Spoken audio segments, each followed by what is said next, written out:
جدير مديحي عالم العصر قائد وبدر ظلام الجهل للجهل طارد أرى مركبي نحوك طرف البلاغة الذي شأوه في درك وصفك جائد قدي مركبا حتما فيوضات ربنا إذا جف عقلي أو إن الفكر جامد.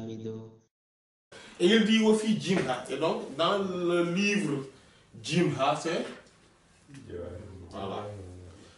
Jawahir al-Ma'ani de Sayyidi al-Harazim, Jawahir al-Ma'ani wa Bulugh al-Amani. Sayyidi al-Harazim, il dit, donc il rapporte la parole de Sir Ahmed Tidjani, et Allah, sache qu'en réalité, Hadal Ism Sharif, Hadal Ism, ce nom Sharif noble, donc ce nom honorable, ce noble nom, Ukhtulifa Fihi, est sujet de divergence.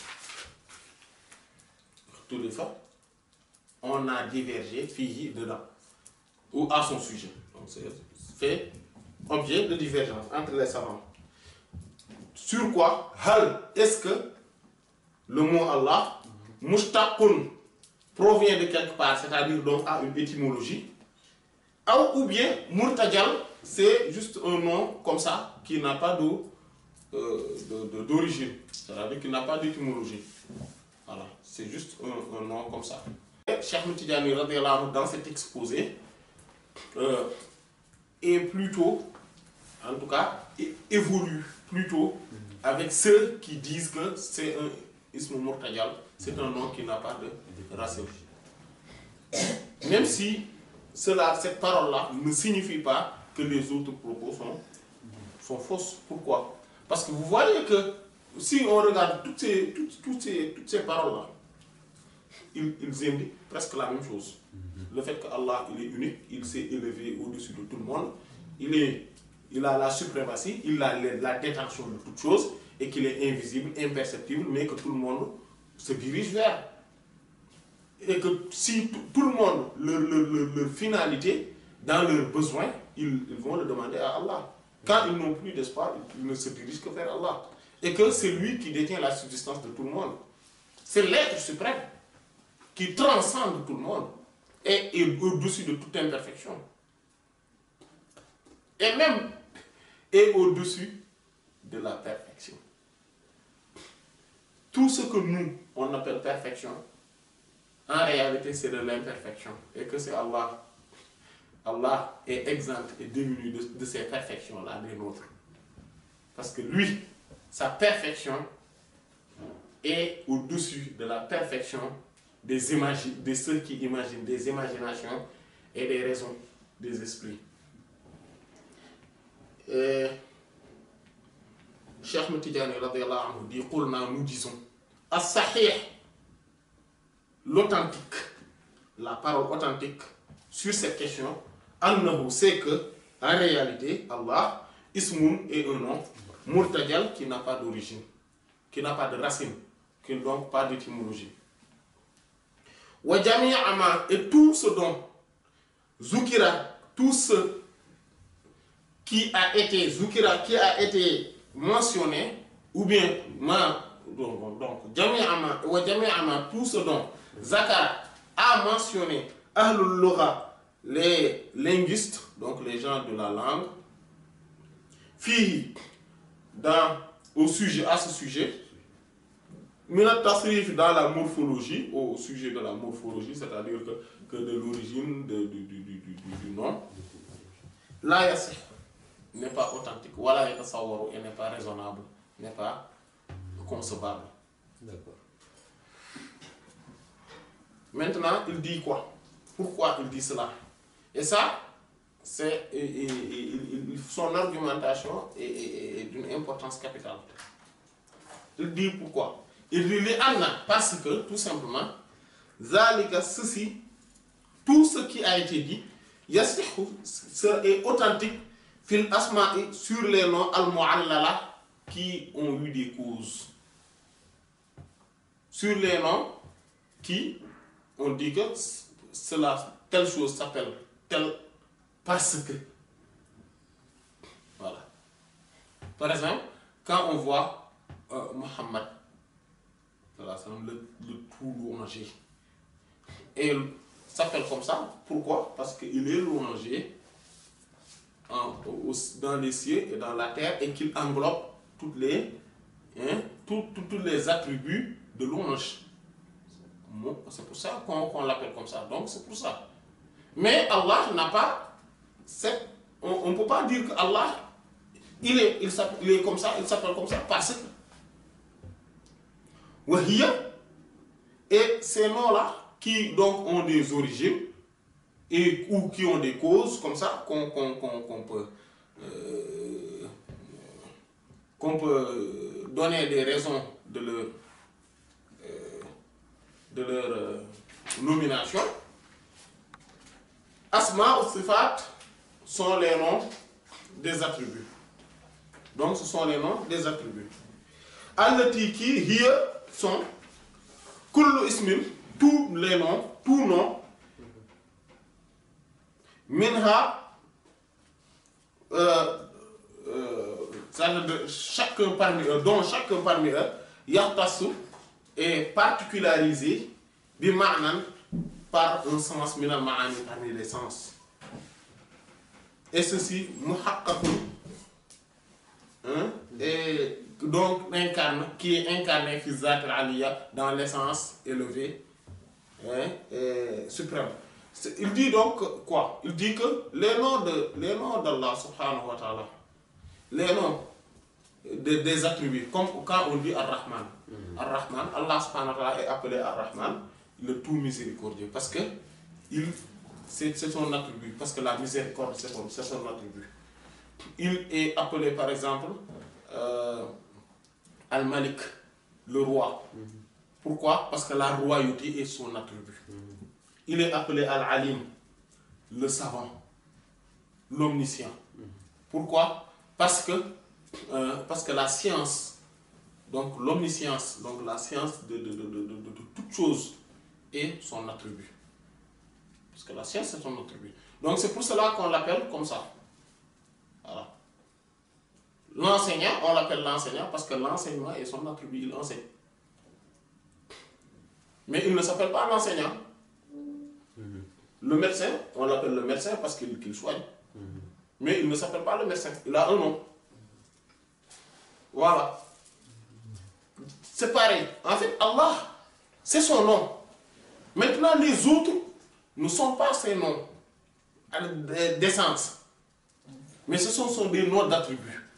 C'est pour cela qu'on peut dire que c'est ça la raison pourquoi Allah est appelé Ar-Rahman ou Al-Latif ou Ar-Rahim, etc. Mais la raison pour laquelle on l'a appelé Allah, on ne peut pas le dire.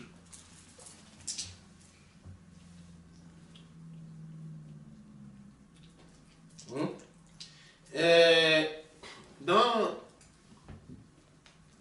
une autre partie de Jawahir al-Ma'ani, Cheikh Ahmed Tidjani radiyallahu ta'ala anhu a parlé de la grammaire, c'est-à-dire, ou plutôt de la morphologie, as-sarf, de ce nom. Ils disent que pourquoi tout ce que les gens de la langue, là, les linguistes, ont dit là, n'est pas authentique sur ce mot. Il dit pourquoi? Il dit parce que quand on dit Allah, quand on fait le lam devant, pour dire c'est à Allah telle chose. Lillah, on le... Si c'était vrai que le mot Allah avait une racine, si c'était vrai, Lillah aurait contenu 3 lames. Comme on dit, quand on dit Lil Rahman ou Lil Karim, quand je dis Lil Karim, on écrit le lam. Après, le alif de Al-Karim, on enlève, mais il y a le lam de Al-Karim qui va être là. On dit Lil Karim. Quand on dit Lil Latif, il y a les 2 lames qui sont là. Mais si c'était lillah, que c'était véritablement cela, ce lam-là aurait eu une quoi?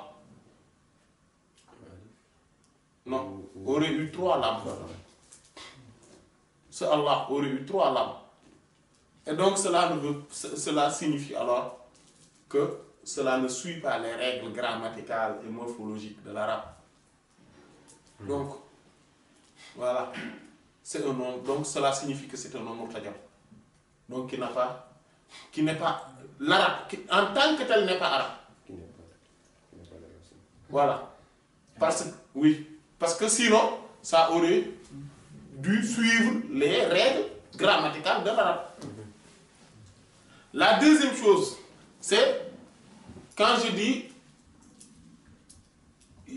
si c'était Allah avait une autre origine, c'est-à-dire, parce que dans tout ce qu'on vient de dire là, tout ce qu'on vient de dire, en tout cas que Allah vient de Aliha, Alaha, Laha, Duha, etc., tout ce qu'on vient de dire indique que le mot Allah, qui a une origine, a un alif lam devant, mais qui ce alif lam là est un article défini. Alors que quand on dit Ya Allah, Ya Allah, on ne dit pas Ya Allah, on écrit Ya, comme Ya, alif et alif, et après on écrit Allah. Si c'était un nom qui a une origine dans la morphologie arabe, c'est-à-dire qui a une étymologie ou une racine de laquelle ce nom est tiré, on ne pourrait pas dire Ya Allah. Comme par exemple, quand je dis Al-Karim, quand je dis Ya Karim, je dis. Ou Al-Latif, je dis Ya Latif. Al-Rahman, je dis Ya Rahman. Donc le alif lam saute dans l'interpellation. Alors que là, ça ne saute pas. Donc, cela veut dire que cela ne provient pas de là.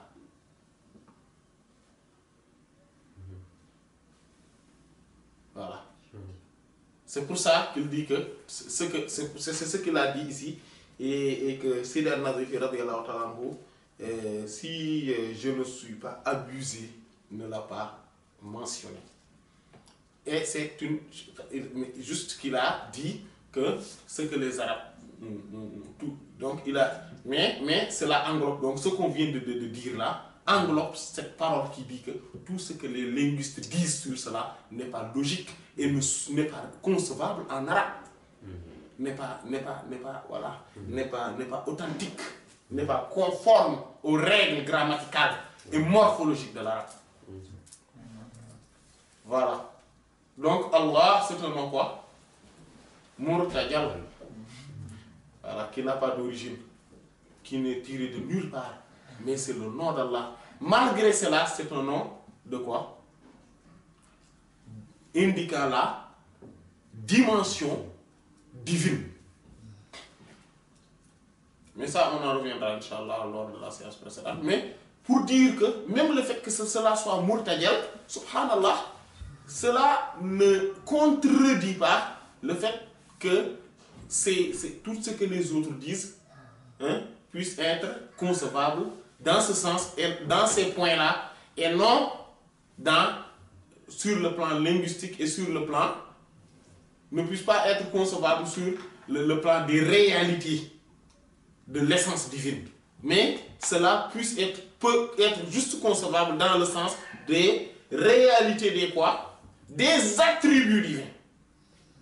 C'est ce que Cheikh Tidjani radiyallahu anhu dit là, que ces propos-là qu'on a dit là ne peuvent pas être concevables dans la réalité de l'essence, alors que Allah c'est son nom qu'on appelle, qui indique, c'est alamun ala zat, donc qui indique l'essence divine. Mais dans son statut et sa dimension de divinité. بك الأمر معروف بك العلم ظاهر وما شك تلميذ وما خاب رائد إليك انتهى الإحسان والجود والعلا بك الدين لا يخلو بك الحق صاعد نفائس عرفان كنظم اللآل بل كذرات أصداف لك الفصل خامد ولي صميم محسن أنت عارف وقور عدول كيد إبليس فاسد